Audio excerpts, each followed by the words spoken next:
So we've talked today about the importance of selecting the appropriate model to answer the question at hand. And equally important is having the necessary tools to answer whatever question we have. So if we think about antibody-based interventions, what are the tools that we need to properly evaluate antibody-based interventions? So we can broadly cover those in terms of having SIV rhesus antibodies, SIV-specific antibodies, understanding the different antibody effector functions, whether they be neutralizing or Fc-mediated effector functions, vectors for antibody delivery. So if we're not using passive immunization, what are the mechanisms we can use to deliver those antibodies? And then having the appropriate challenge or infection stocks to assess them. And for our part, what we've been mostly focused on is isolating SIV antibodies from rhesus macaques that can be used in these studies. So a few years ago, we published a paper in PLOS Pathogens describing what we are now terming, what we've now termed as our first generation SIV antibodies, because they were the first ones that we isolated. We isolated more than 70 antibodies targeting various epitopes on the envelope trimer. So we had antibodies to the CD4 binding site, to the CD4 induced site, to the variable loops, as well as to the high mannose patch on GP120. And these covered a number of distinct epitopes. And shown below is a model of the BG505 HIV trimer with the SIV epitopes modeled onto them. And so this is just to illustrate, this is a side view and a top view of the trimer, illustrating the coverage that we have just with these antibodies, some of these antibodies. And so we've covered quite a bit of the trimer in terms of antibodies that can target it. So I'd like to highlight some of the studies that we've undertaken to use these to evaluate antibody-based interventions. And one of the first studies we did was looking at AAV vectors to provide long-term stable delivery or expression of SIV antibodies. And this is work that was done by a PhD student in the lab, Hugh Wells. And we used AAV8 to express ITS-01, a CD4 binding site antibody, as well as ITS-0602, which was a V1 targeting antibody. And 6 monkeys received each of these, both of these vectors, and they were immunized in the left and right quadriceps.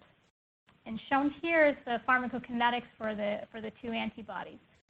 So on the y-axis is the serum antibody level. On the x-axis is the weeks post AAV injection. This was assessed using ELISA, so binding to GP120. And then the detection, because the ITS-01 antibody is a kappa chain antibody, we could detect that separately from the 06 antibody, which is a lambda antibody. And then shown as well in black are the sum of the 2 antibodies. So you can see in these 6 monkeys, the antibody starts to be expressed at about 2 weeks post-injection, peaks at around week 5, and then we see this it settles at around week 14. And several of the monkeys have expression levels that are well above the limit of detection. And so we were able to show that you could get sustained long-term delivery of these antibodies. And next, we looked at whether expression by AAV8 could protect against a low-dose intrarectal E660 challenge.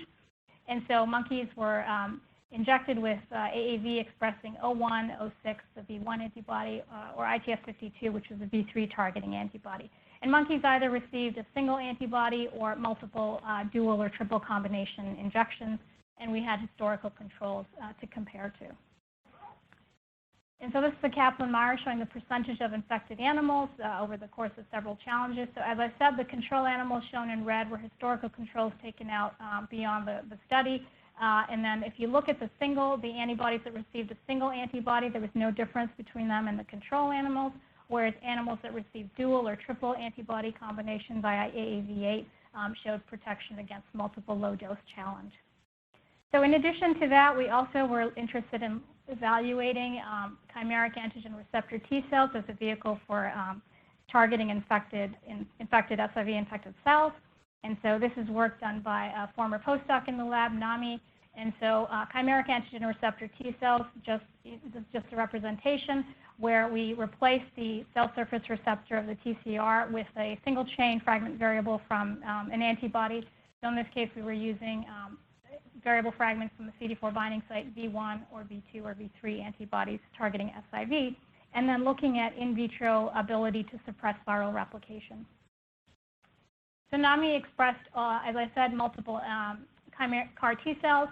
there were ones targeting, as I said, CD4 binding site, the V1, V2 loops, or the V3 loop, and we're looking at percent viral suppression on the y-axis. And you can see that for CAR T cells that targeted different epitopes, we get equal suppression irrespective of tier of the SIV. So we have tier 1, tier 2, and tier 3 SIVs that we evaluated. And another way to look at this is if we plot CAR suppression versus antibody neutralization. So if we focus on the x-axis looking at antibody neutralization, you can see that the percent neutralization is really dependent on the tier of the SIV. So tier 1, which are easy to neutralize, we see good neutralization. Tier 2, which are moderately resistant to neutralization, we see intermediate neutralization. And tier 3, which are neutralization resistant, we see no neutralization. And so you can see, again, as I said, that the neutralization is dependent on the tier of the SIV. By comparison, for CAR T cell suppression, this is independent of tier. What's really important here is the epitope specificity. So you can see all CD4 binding site CAR T cells were relatively poor. The V1, V2, and V3 specific CAR T cells are much better. And that was independent of tier, and we think this is likely because of accessibility. And so if you look at the, in terms of the trimeric structure, the CD4 binding site, which sits somewhat to the side or underneath the apex, would be harder to access for a CAR T cell in conjunction of the cell membrane of an infected cell compared to V1 or V2 or V3 epitopes, which would be right at the apex. So those are just, highlighting a couple of the studies that we did using our first generation SIV antibodies. And what we realized fairly quickly was there was a limitation in the antibodies that we were using. So if we look at the first generation SIV antibodies, they all exhibit this particular pattern of neutralization. So if we look at neutralization on the left of tier 1, of tier 2 in the middle, and tier 3, and we're looking at percent neutralization over a concentration of antibodies. Irrespective of the specificity of the individual antibodies represented in each different color, we can see we get robust, complete neutralization for against tier 1 viruses, partial neutralization against tier 2, and no neutralization against tier 3. So that limits what we can do and how this relates to evaluating broadly neutralizing antibodies in HIV. And so we realized we needed to get better antibodies, or antibodies that more closely reflect HIV-1 bNAbs. And so we undertook to do a targeted isolation of what we would consider broadly neutralizing SIV antibodies. And so we screened a number of animals and were able to isolate from 2 different animals what we have now as second generation SIV antibodies shown in blue. And you can see that these antibodies are quite different from the first generation in that they neutralize to 100% irrespective of the tier, including MAC239, the highly neutralization resistant virus. So we can get to 100% neutralization, but are they in fact similar to SIV-1 bNAbs in that do they have breadth? And so here I'm just showing you the breadth against our 19 virus panel of multiple SIVs. On the top are the tier 1, in the middle are the tier 2, at the bottom are the tier 3, and then HIV-2. And so for the tier 1 virus antibodies, you can see that neutralization, as I said, was complete against tier 1, incomplete against tier 2, and not at all against tier 3. ITS-90, this is a clonal family of 3 members with 3 members. And as I said, we were seeing 100% neutralization against tier 1, 2, and 3 MAC239. It turned out that that was not a bNAb per se, because it was strain-specific, this neutralization, and included only closely related viruses that have the same residue that was required for neutralization. By comparison, the CD4 binding site set of antibodies from the 1 clonal family, ITS-102, and then the CD4 binding site proximal antibody, ITS-103. These antibodies show not only complete neutralization, but they show quite good breadth against our virus panel. And so these are sort of the first of the SIV-specific bNAbs that have been isolated. And so with those, we moved forward with a few additional studies. And one of the first things we did was we've been trying to get a crystal structure of SIV trimer. We were unable to get the structure of the trimer, but we did get a structure of ITS-90, the interface antibody in complex with a fully glycosylated MAC239 GP120 core. And what this is work done with Jay Gorman. It's just been accepted to Immunity, and we've submitted the proof, so it should be out in print fairly soon. So what we demonstrated was ITS90 interface antibody for SIV overlaps that of the HIV-1 bNAb 8ANC195. And what I'm showing you here is a graphic representation of the BG505 trimer. The GP120 is shown in light gray. The 41 is shown in dark gray. On the left is a side view. On the right is the top view of the trimer. And superimposed onto that trimer is the structure of MAC239 GP120 core that Jay was able to resolve. And you can see that there's quite a bit of overlap and structural similarity between the HIV-1 trimer. In addition to that, we have the structure of the ITS90 interface antibody with the heavy chain shown in cyan and the light chain shown in blue.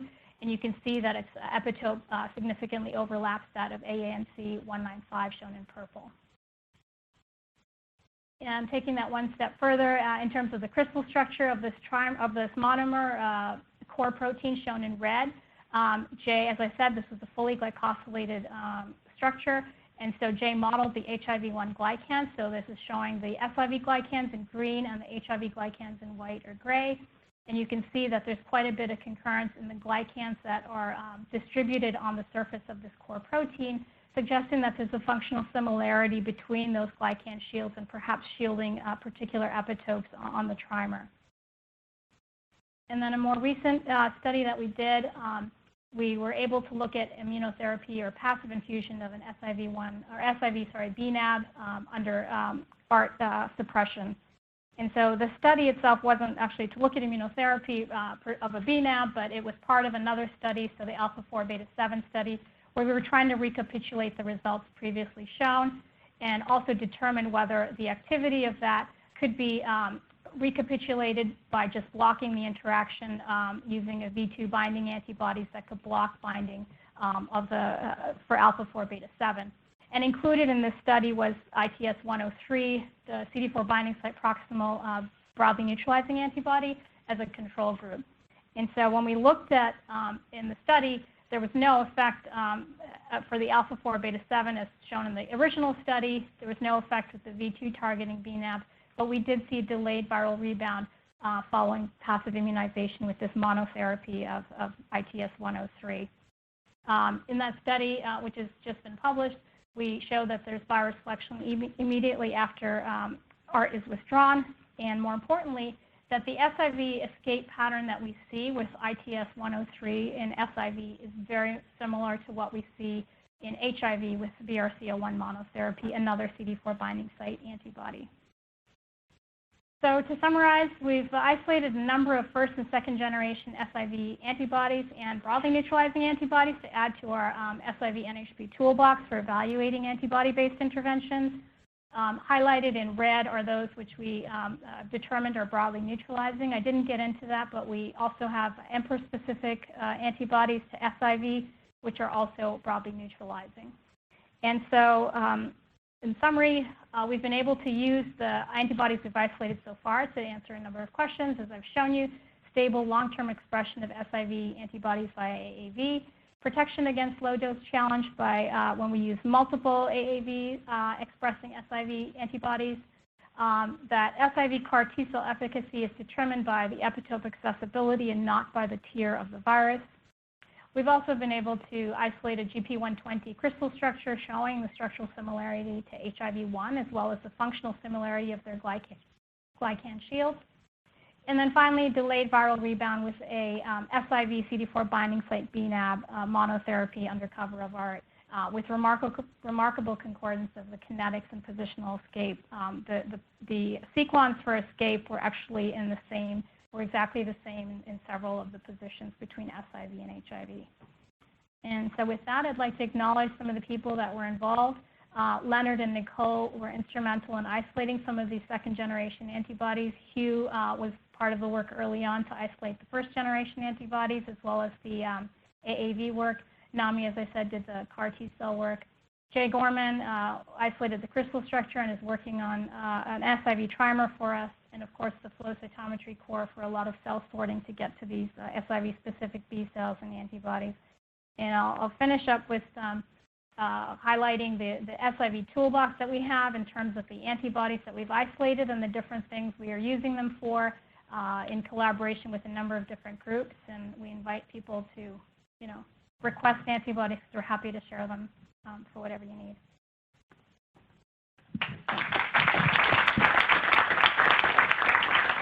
And just a quick couple of shout-outs to Lewis for suggesting the 103 experiment, and to Alex for making all of our AAVs. Tremendous amount of work. Anyway, we have time for questions.